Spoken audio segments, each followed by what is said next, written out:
Our headlines today. It's the start of a significant week at the COVID inquiry, with the government's former chief scientific advisor, Sir Patrick Vallance, giving evidence today. 31 premature babies who were evacuated from Gaza's largest hospital are expected to be moved to Egypt today.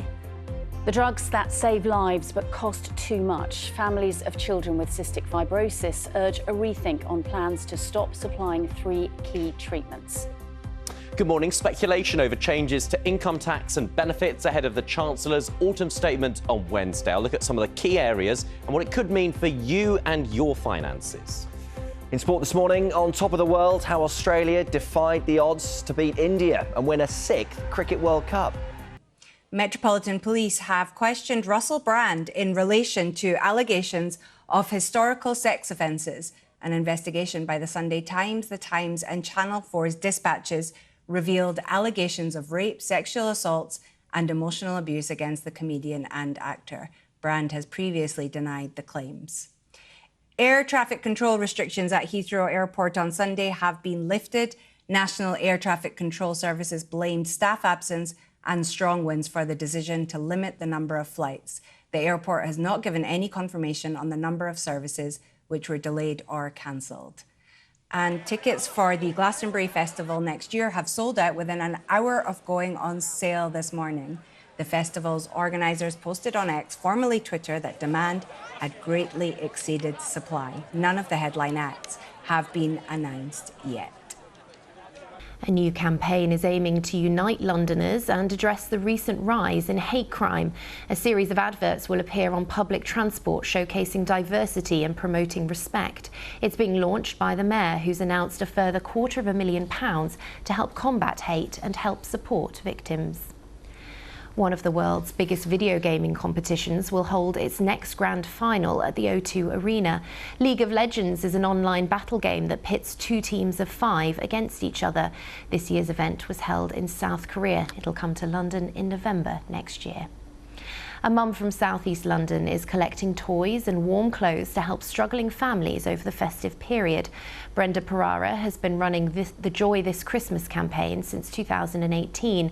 Last year, she donated more than 200 presents to local children. Let's take a look at today's papers. Are we finally on the brink of a real tax cut? This is the Daily Mail asking. The paper cites media interviews by the Chancellor Jeremy Hunt over the weekend, in which he said he wanted to bring down the tax burden. So much speculation about that autumn statement on Wednesday. Here's the Daily Mirror's version. They're leading with their own investigation into the rent charged for luxury apartments owned by the Chancellor himself, claiming one of these properties saw a rise of 18% at a time the public were being urged to show restraint over demands for pay rises. The paper does acknowledge that Mr Hunt has said all profits are donated to charity. Nuke sub Mins from disaster is the Sun's headline. In reference, this is to a Royal Navy submarine armed with Trident missiles, which reportedly started sinking towards its crush depth, but was saved just in time. The Navy told the paper it does not comment on operations. If you don't want to know who got voted off Strictly Come Dancing last night, cover your ears, blah, Yeah. blah, blah, blah, blah. And your eyes, look away now, look away now. Because Angela Rippon became the latest star to say goodbye. Here she is, pictured alongside her professional partner, Kai Widrington, during last night's dance-off in Blackpool. the pair performed their American smooth dance routine to Tea for Two by Ella Fitzgerald. Look at the smiles on Claudia and Tess's faces. She has done fantastic. She's been absolutely amazing, brilliant. hasn't she? Yeah. And everyone, they all talk about wanting to make it through to Blackpool, and she did that, didn't she? And all that come dancing heritage that comes with Angela in Blackpool too. Wonderful. Lovely a great weekend. What do you got on the inside pages? I quite like this in the Times this morning, talking about a farmer in Beverley in the East Riding of Yorkshire who decided to diversify slightly different tack. A dairy farmer, and has gone into cow cuddling. Yeah, you better explain. 200 cows that weren't producing the milk that they might have been. She wasn't making as much money from them. So for 40 quid, I think it is, for an hour, you can then go and lie on the straw and cuddle a cow. I mean, yeah, I can see why that might appeal. When's your birthday? Sorry? When's your birthday? We could do it as a double session, apparently. I'm not telling you now. 2 hours not. for a group of 6 people. You'd love it. You've got to be over 16. Apparently, it's hugely popular. So they're selling out just like they were Glastonbury tickets, which is also on the page. They've all gone there. OK, this is a great story, isn't it? What paper in it? Daily Telegraph. So a tool bag dropped by astronauts on a spacewalk will apparently be visible as it flies over Britain tomorrow. The kit was lost by 2 NASA astronauts, apparently, as they fixed a solar panel on the International Space Station. And experts say the bag is surprisingly bright, and although it's shining slightly below the limit of naked eye visibility, you should be able to spot it with binoculars. And what was the question we both had?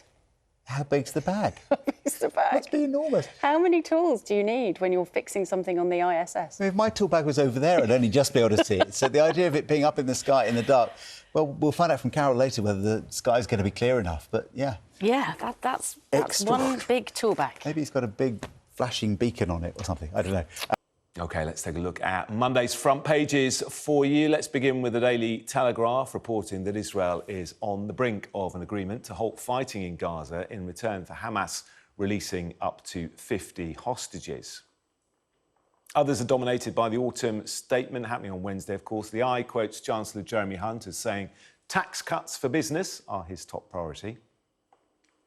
Are we finally on the brink of a real tax cut, asks the Daily Mail.